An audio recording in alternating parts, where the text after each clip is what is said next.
C2E2, bringing the best of pop culture to downtown Chicago, April 24th through the 26th. C2E2's show floor is packed with hundreds of exhibitors, panels, autograph sessions, guests from shows such as Arrow, Doctor Who, Sleepy Hollow, and The Vampire Diaries, plus the legendary Stan Lee himself. Our screenings give fans the chance at sneak peeks of films and TV before they hit the big screen. Join us for the best weekend of the year. For more info, head on over to c2e2.com. Let's do this. Okay, viewers, welcome to Lip Service. And Lip Service is the show about comics and the people who read them, write them, love them, all points in between. What makes us different is that we feature the independents, okay? We feature the people who you may not know about, the people who don't get distributed by Diamond, the people you may or may not see in your local bookstore, or if you do see them in the local bookstore, they're not in the prominent places.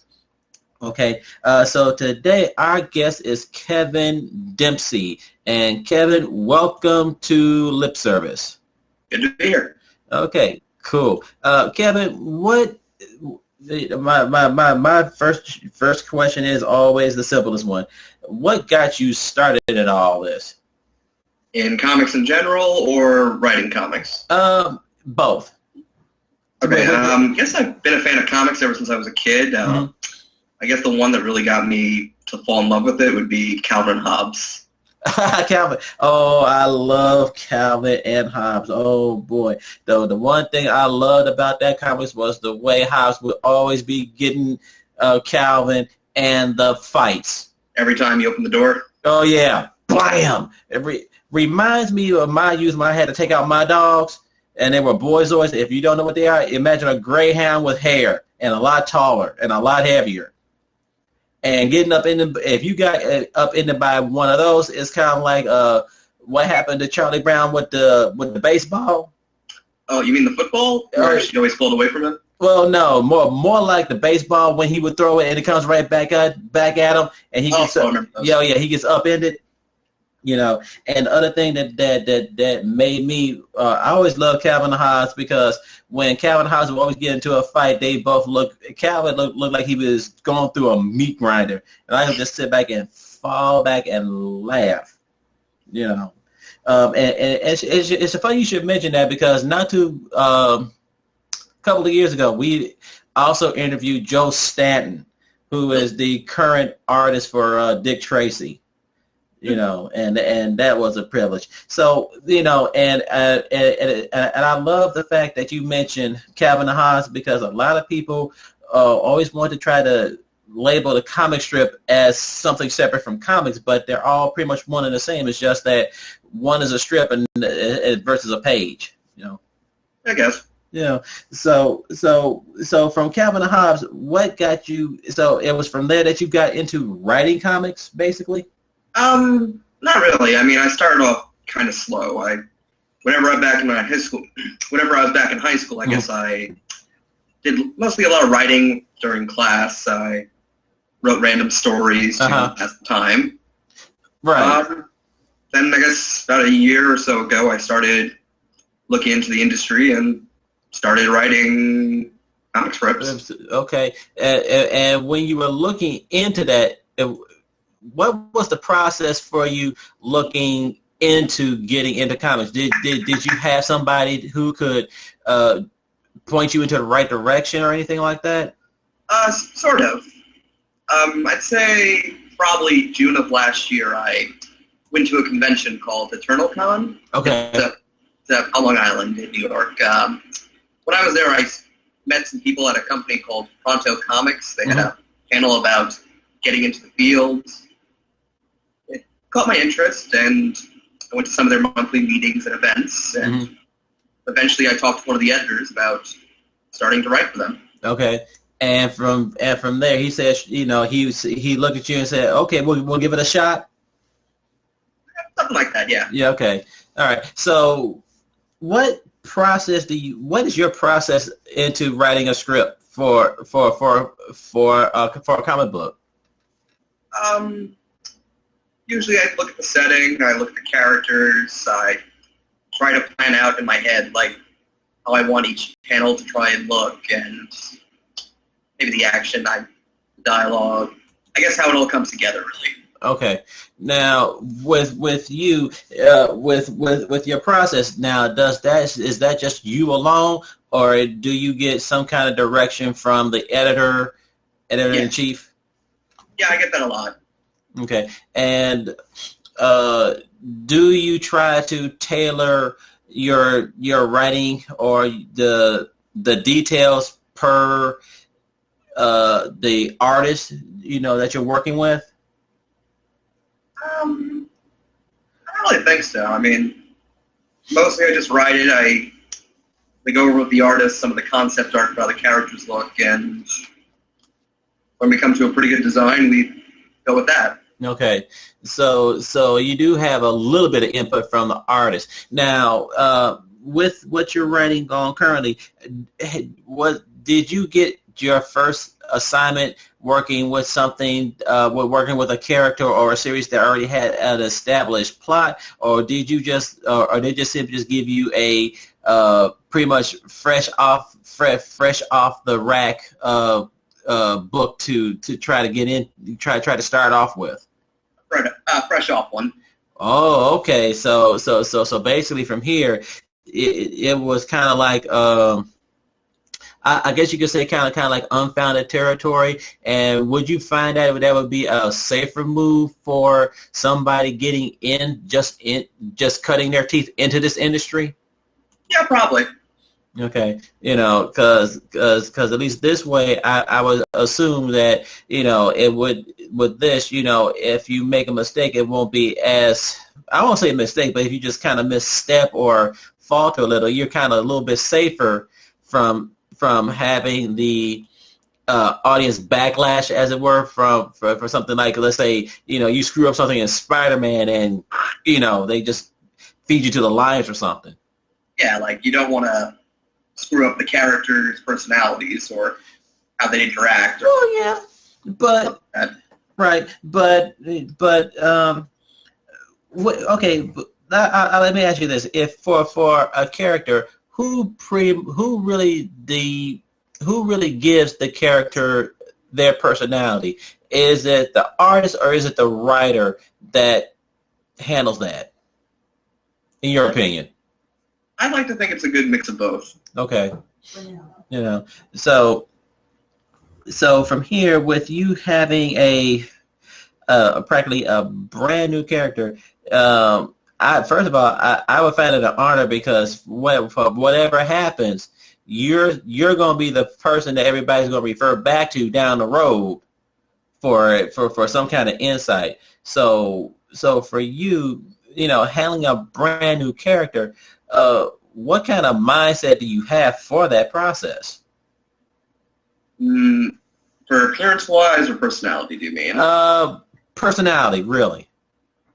It's a pretty good question. I guess it depends. Like, mostly I construct them in my head. I like to think of how they may interact with other people within the world that I put them in. Mm-hmm. And I sort of devise or calculate how their personality kind of goes off from there. Right. Okay, well, then now I'm about to go further down the rabbit hole here. Now, with you having practically a brand new book, I mean, this literally, not to sound, well, actually to sound kind of out there. I mean, right now, for this particular book that you're writing, you are God, literally. I mean, really, I mean, you're creating a world. I mean, whatever you put down, that's where it goes. So how do you try to not get, what's the word, to create a world without it being a clone copy of who you are and everything? What do you mean by clone copy? Okay, well, what I'm saying, my person. Okay, let's say I was writing something. For most people, when they write something or do something, they put a lot of themselves into what they're doing. Okay, I You get know, what you mean. instead of saying, I am this character. They know they said just act like they're going through the motions of writing out for something. So how do you try to make this character alive without people, without people saying, "Oh, this is this person's real person," weird quirk here, and I get to see it. Um, yeah, I get what you mean. Yeah. I guess when I was younger, when I created a lot of characters, I would kind of put like maybe a portion of my personality into each one of them. Like each one would represent like a different part of me. Like Right. this one represented my anger. This one represented like my happy joyousness, something like that, or my happy, joyful side. I mean, but I guess over time I've put more thought and development into them. I try to expand and like try to think about how maybe a certain person would react to certain situations. Right. I try to distance myself from how I would think about a certain situation because not everyone reacts to the same situation the same way. Right. So I guess originally I did kind of do a clone copy of myself with my creations, but I try to distance myself from that a bit. Okay, well, I mean, and that's totally understandable, with that. So with script writing, there has been, from what I hear, well, it's not what I hear, but there's always been some kind of friendly debate about what is the best way to write out a script for a comic book. Some people have said the Hollywood version of way of script writing is the correct way. Others say, there's really no set pattern. What do you say about the whole entire process? What process works best? I've only written a few scripts when it comes to comics. Well, I have written films for scripts for back in school, really, but. For comics, mostly it varies. Usually I would look at other examples that were in the back of graphic novels that I met from people at conventions. So some of their examples of how they did it, and try to work off that style. Like, not exactly copy, but learn how to do it from those examples. Right. Okay. And so how... Okay, and I'm glad I'm talking to you because for our viewers and listeners here, one of the things that I have to stress is that the artist, unless you're working as on both sides of the fence, you're the artist and the writer, you have to really put it's a lot of responsibility for the writer to put as much detail into the script for the artist to work off of. So for you, how do you try to, without sending a whole phone book to the artist saying, okay, here's your script. What kind of shortcuts can you use to get your point across with and the detail without a whole lot of extra fluff?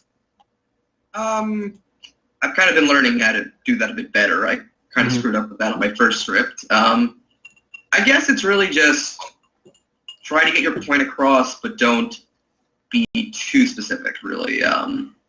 Like, say, if you're doing a certain setting, you can probably just say, like, it's the nighttime, it's winter, there'd be snow on the ground. Like, maybe if you're someone's room, you can say, like, they have action figures on their shelves as displayed, or they got a messy room or something like that. Right. Okay.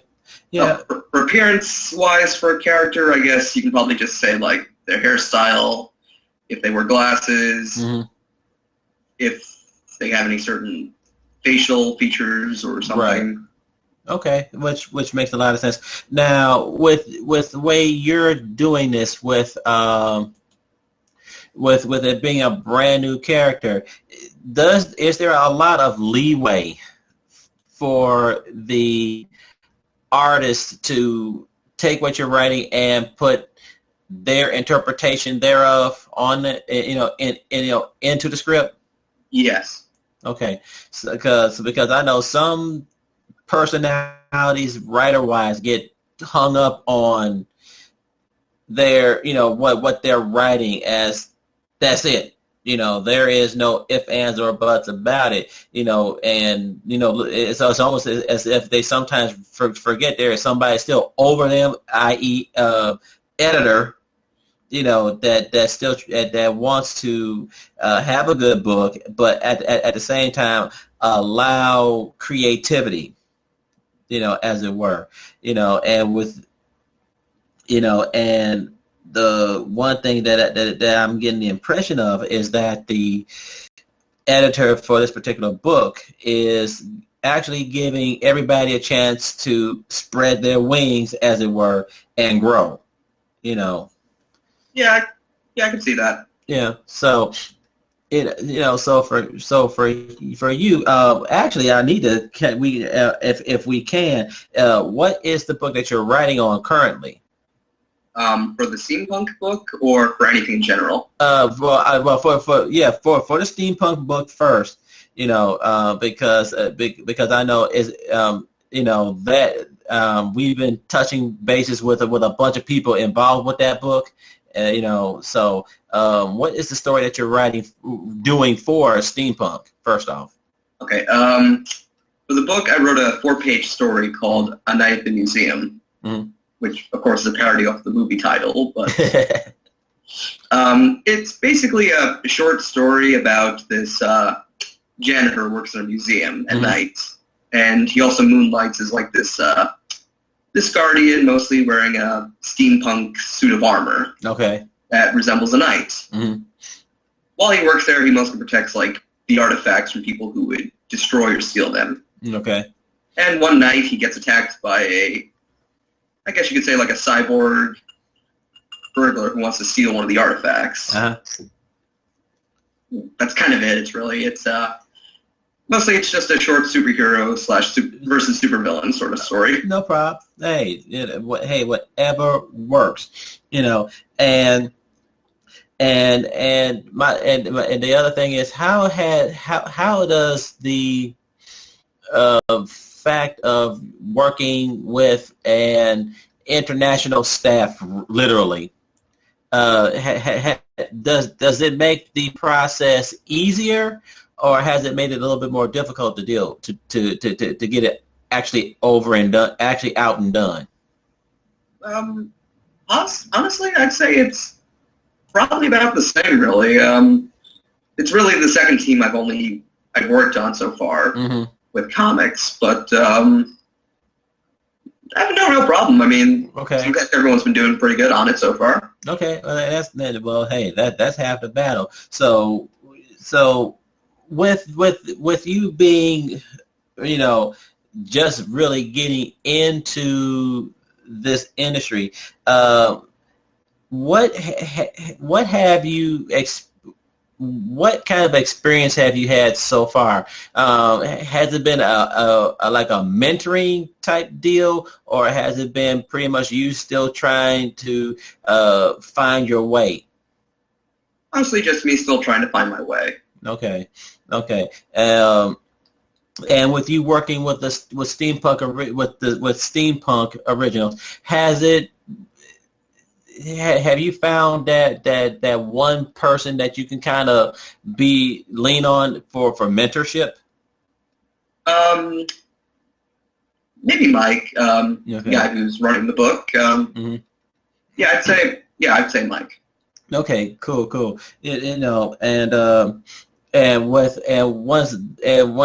Once you've done with that, what else are you looking to work with or do? Kind of hard to say at the moment. Mostly I'm kind of working on another story for Pronto Comix. Mm-hmm. Hopefully I can probably still write stories for them. Maybe I'll look for more anthology books to work on. Okay. So what's your preference? Are you looking to eventually latch onto a series a series with another publisher? Or are you looking towards possibly finding an artist that can help you do your own thing solo wise? To be honest, I'm fine with either option. Like, it'd be really good to get a publisher and work with somebody on a currently known story. We go from there. Okay.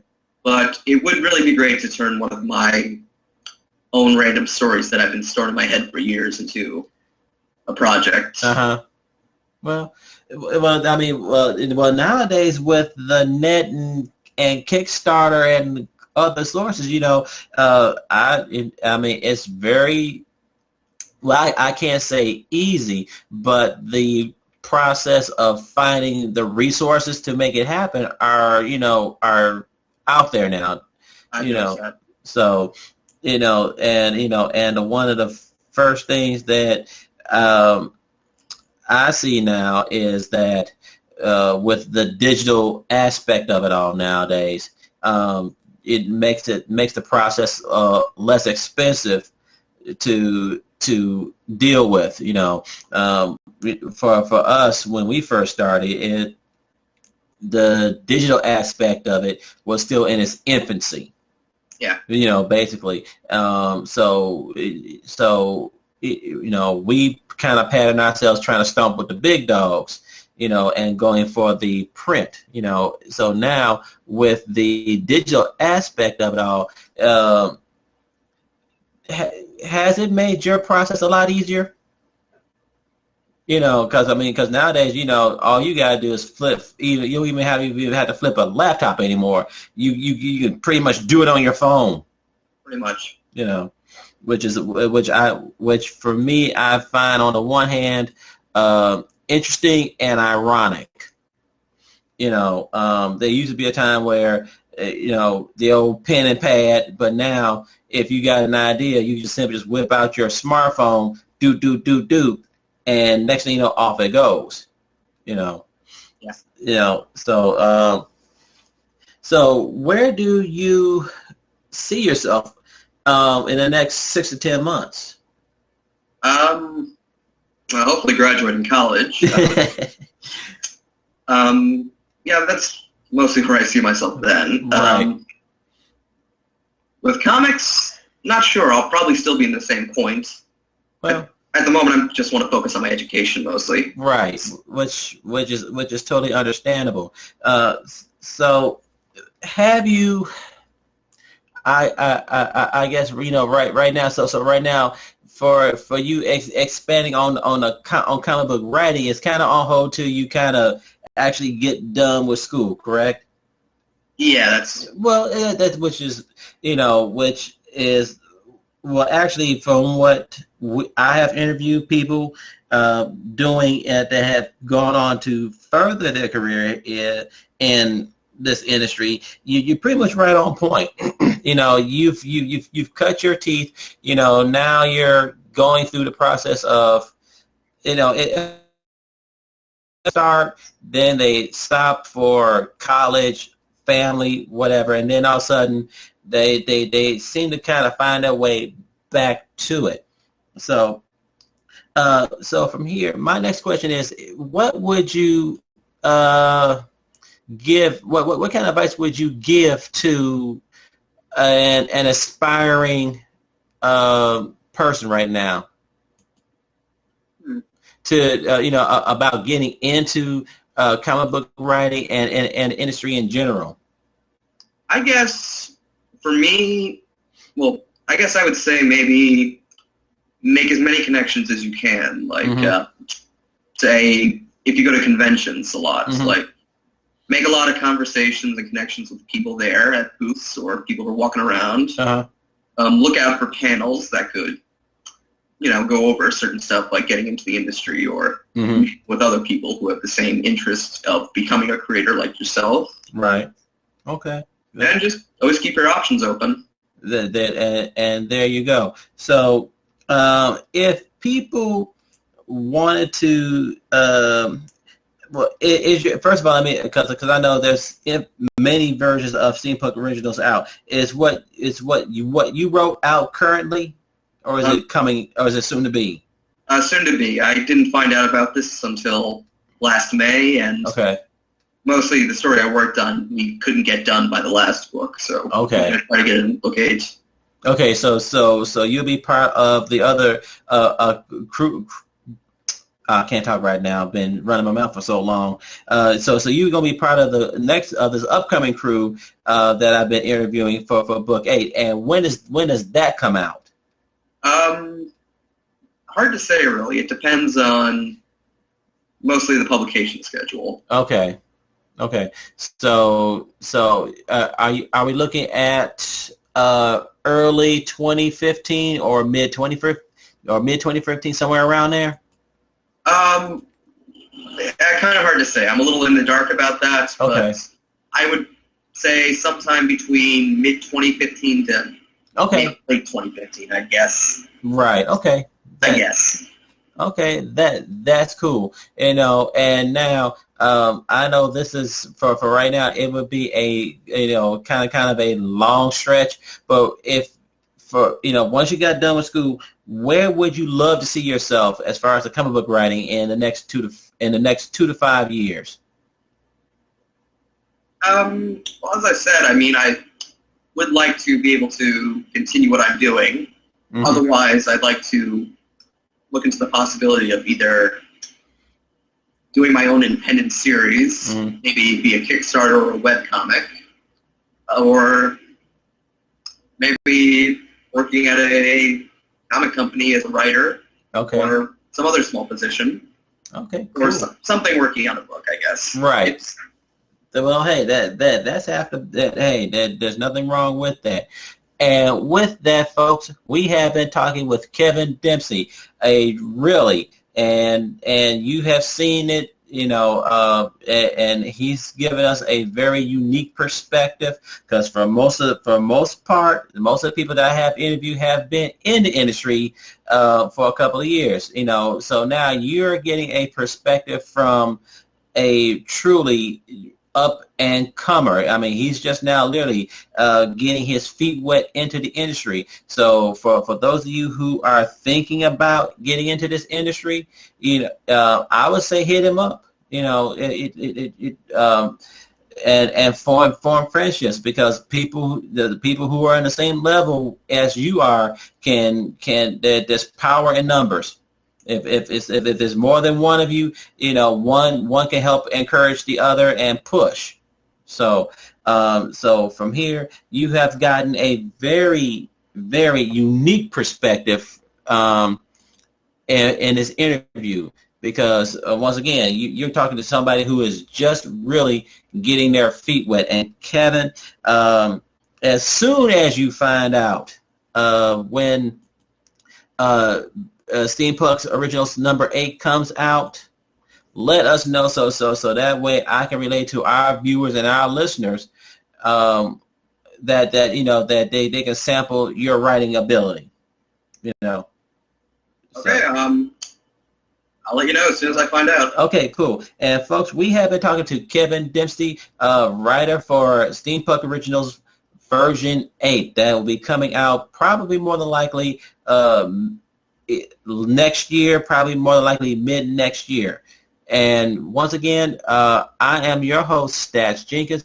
And remember, keep an open mind. If you like what you're hearing and viewing, let us know. Subscribe, like. We're on Stitcher.com for the podcast, and for video, you have our YouTube channel. Also, where else can people find your work before I forget? Well, I have Facebook. I don't really use it that much. Okay. I got a DeviantArt, and I've also got a LinkedIn profile. Okay. Hey, well, there you go, folks. You can find him on DeviantArt, LinkedIn, and Facebook. And I would say check him out and offer some encouragement for those of you who have been established in the industry. Reach out to him and say, well, hey, if you're looking to do X, Y, or Z, here's give direction. Okay, there is more than enough room for everybody to do in and fit in. It's no, this is not where job security is in your skill and your confidence in your skill, basically. So if you don't feel that, if you feel threatened by an up and comer, then instead of slamming the door on the newcomer, up your game, basically. Bruce Lee said it best a long time ago. Even the best can get better. Period. So Kevin, on behalf of of all of us out here, thank you so much for being a guest. And to you guys out there viewing and listening, join in. Keep watching our YouTube. Keep watching us on Facebook. Keep watching us on Twitter. Keep watching us anywhere you can, because you never know when you can be a guest here, or you can also be part of our live studio audience, and you'll be able to get to chime in, ask questions, so on and so forth, about our guests and what we're doing in general. So from here, I wish you guys This portion was brought to you by C2E2, coming up in April 24th to the 26th in Chicago, McCormick Place North Building. You can get your tickets today. Click on the link below or copy and paste into your web browser. Get your tickets now before they run out. C2E2, the con that you, the fans, deserve.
Lip Service is brought to you by C2E2, Chicago, Illinois, April 24th and 26th. Click on the banner below to reserve your tickets today. C2E2, the con the fans deserve.